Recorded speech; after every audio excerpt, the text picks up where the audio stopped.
Hey tubers, been working on the motorhome, resealing the top, but I'm starting with the front and working my way back, top and windows. I haven't touched none of the back yet.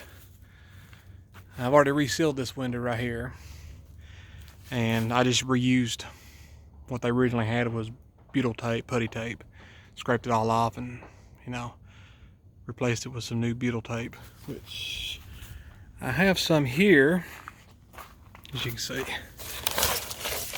What I did on the windows is I just cut it with a pair of scissors down to half and used half of it on, half the distance and, half and half, since the window's a little bit thinner. Oh, and that little white roll right there, that's the trim that replace the sides. I took the whole front off up here, which I didn't really have to. The butyl tape was actually in good shape underneath, but I wanted to inspect the, it leaked the worst in the front. Any kind of water damage and stuff, and it's actually in really good shape. The only trim I've replaced the butyl tape on was this one, which is probably the only one I'll do. And like I said, I got the new trim inside of it because the butyl tape was in good shape. So I probably won't pull none of that off now. So starting with the front, that board I had it propping up that window when I was taking the bolts out where it just wouldn't fall out. Kind of working on this by myself right now. See the window, you can see the old butyl tape in there, putty tape. Climb up here, show you how good front of this thing. Look at that wood. Look at that thing. Just zoom in down there. Look at that. Whew. Man, it's a good quality motorhome right here. Look at that down in there. It's brand new. Get up here on top. This top window. Look at that. Make another step. I'm just in there with all the screws and stuff. Look at that. I mean, there's just a little bit, but look at that. It's perfect. That's half of the reason I'm gonna replace all the lights, all 14 of them. Because when I would peel them up with a screwdriver, they just shattered in my hand. They just shattered. So you could buy a 14 light kit to replace RVs for like $20-something. And there'll be like a LED diode. So let me get down here. Hammering there, somebody's building a house over there. So that's where all that hammering sound is. Now we've done some cleaning inside, just generic cleaning. I've got the hatch out. I was hoping to be able to save the hatch, but it is completely gone. And these things are $120. It's an escape hatch. But, you can see the water damage, but it's mainly just separating panel, it's just, what I'm gonna do is I'm gonna replace the whole front of this for new paneling and either go back to this piece of trim or this piece right here with just the curtain that you pull across. You can see the curtain right there. And just replace it with like a piece of wood paneling and then paint it like beige. That's the best I'm gonna be able to hope for to get original. And you could see, it's like, but the wood actually is in good shape underneath. It is great shape underneath. And here,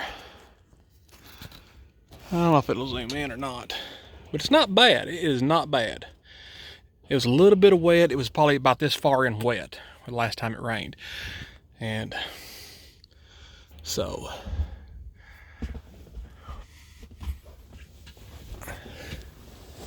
it's not too bad. I just took this window out. I still got the frame on it. Get this frame off here. There it goes. Yeah, see, it's not that bad a shape. Just a little discoloring. It's got wet, but it was able to dry out somehow. So you can see where it's. Let me zoom in. Yeah, you can see where it's. But the wood underneath, look at the wood. It just tells me that it's. Get this. Oh, there we go. So it tells me that it leaked because I had about 3 or 4 days ago, I had this thing parked up in the other part of the yard, and it was leaning downhill, and the front of it was leaning downhill, so all the water kind of got caught in the front. And when I started it up and drove it, it started dripping on my head.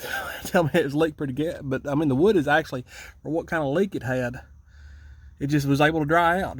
You know, usually the black mold is caused by not being able to dry out. But now the only real rotten spot there is on the front up here is right here. You can see that spot right there. And that's just where the water collected right there, you know, when it leaked. So that's the only real rotten spot I had. So, and it's solid until right here. So I may patch it. I just may just patch that out. I'm actually just fixing the leaks right now. So I may be able to just patch that. I'm not worried about that. I'm just fixing the leaks, get her solid up, and then worry about that later. And you know, since it's in that corner and you can't see it, and the mattress will be up here, which I doubt we'll use this mattress, but it's not too bad. I had some engine issues with this thing here about a week or two ago, and I got really frustrated with this thing, and I've got these engine issues solved now. So I'm actually, you know, step down here, solved now. So I had engine issues. It's got a 440 in it, and what happened was originally this engine came with a thermoquad carburetor, and somebody had put a Edelbrock built Quadrajet on it, a model 1905. And I'm not a Q-Jet fan, never have been. And well, I wanted to replace the carburetor with maybe an Edelbrock, like a 1406 or 1411, something a little bit more easier to work on. You know, there's a lot more information on. You know, everybody knows how to work on them. Kind of one of them things. But I was going to be down the road. You know, that was going to be later on because they're about $400. But I started having these engine issues, and it was just, I mean, mind-boggling. You know, it wouldn't run. It was getting gas. It wouldn't start up, and flooding the cylinders and flooding the crankcase, and you know, and I went ahead and bought the carburetor. I said, well, maybe something's happened to this carburetor. So I went ahead and got a used Edelbrock 1411, which is a 750. The Quadrajet was a 795. So you know, and I bought a used one for around $75 and rebuilt it. That's cheaper than buying a new one. And put it on there. It didn't make a bit of difference. But come to find out, what happened is this thing has 2 gas tanks on it.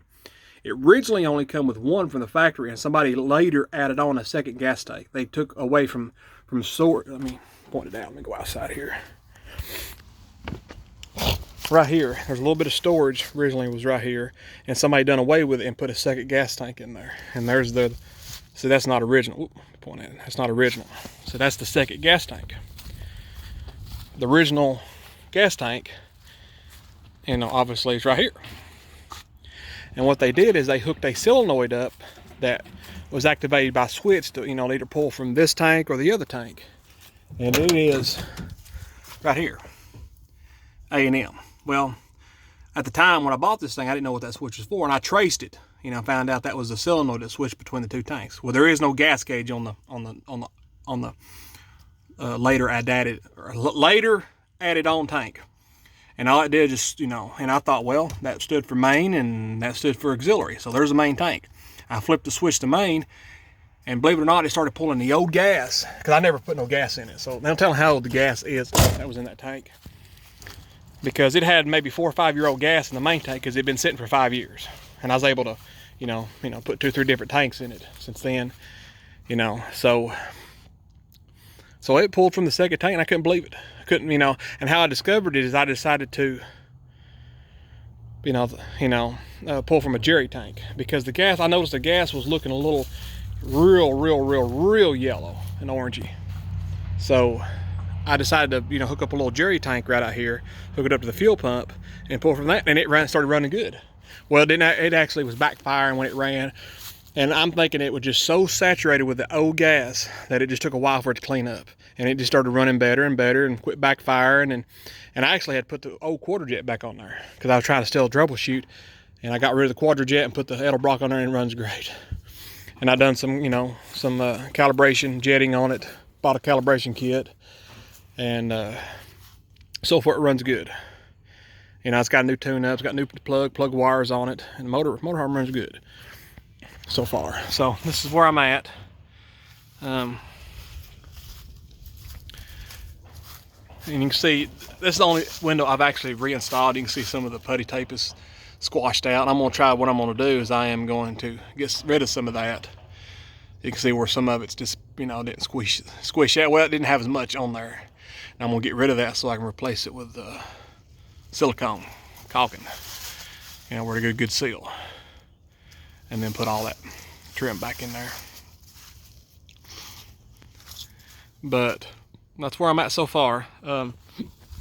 Other things I've done was I've got the furnace to work. Somebody had unhooked the furnace on it originally, but they had it loose inside the cabinet. Let me see if I can get her zoomed in here. Here's where the furnace is. There's the furnace, and somebody had this thing unhooked. Had the vents unhooked, the wiring unhooked, the gas line here unhooked, and it was loose in there. And that told me obviously it didn't work, and somebody was either gonna take it out, or they never did, or just said to hell with it. But I pulled the furnace out of it and done some troubleshooting on it, and it had a bad relay and a bad cell switch. A relay is what activates the blower motor, and the cell switch is when the blower motor runs. It's a wand that, like a fan blade, that when the fan's running, it blows the switch and closes the switch to turn the igniter on. The igniter, it tells you, it lets the computer know that, or the control board, that the blower is running. Okay, I'm ready to start igniting the flame. Replace both of them, and it works great. So, you know, I installed everything back on it. Air conditioner, it's December.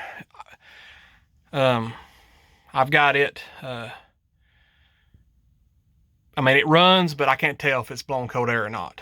The motor, the fan motor that turns was locked up, and I was able to free it up, but, you know, I ain't gonna be able to fully troubleshoot that until it gets hot, you know. Both that TV, well, radio works, you know, I think I did that in another video. Water heater works. Refrigerator, I got it to work on all three. On propane, 12 volt, and 110. I had to work on the igniter to get it to work on 12 volt, or propane, sorry, and I had to replace the relay to get it to work on 12 volt. And it worked automatically off 110. And I had to install a new water pump in it. Water pump wouldn't prime itself. It was too inconvenient of a water pump, and it leaked too. Generator, I've got it running, but it's less than half a tank, so it won't, you know, it won't start up and run. And it starts from the switch on the inside, and I still got to build a door for that. Got brand new tires on it, about $700 worth. So they're Milestar radials, 875, 16.5s. They were $117 a piece on eBay from a company called Tires Easy. So the only two radial tires I could find was these, or the Firestone ones, which was about, you know, I think they're 128 on Amazon, but after you pay shipping and taxes, they were around 140, 150. I was able to get these tax-free and free shipping for $707 shipped to my door. FedEx brought them. FedEx or UPS, one of them brought them. And I was able to take them to my local tire place and have them mounted and balanced for $20 a piece. So $120 mount and balance them, $707. So that's $827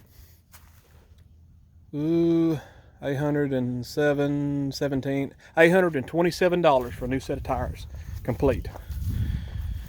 Yep. They're all brand new. I'm gonna get a new set of hubcaps for it, so it'll look a little better. But brand new set of tires. The two front ones were the best ones, so I made one of them to spare. It's already in the back.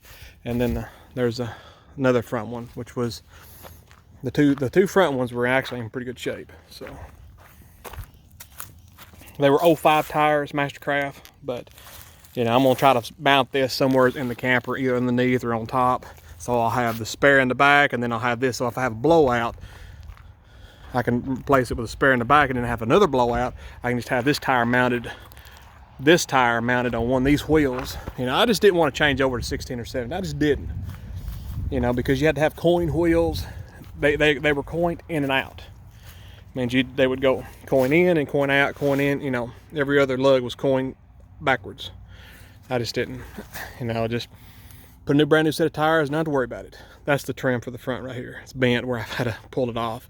It goes around the front there. So just a little update.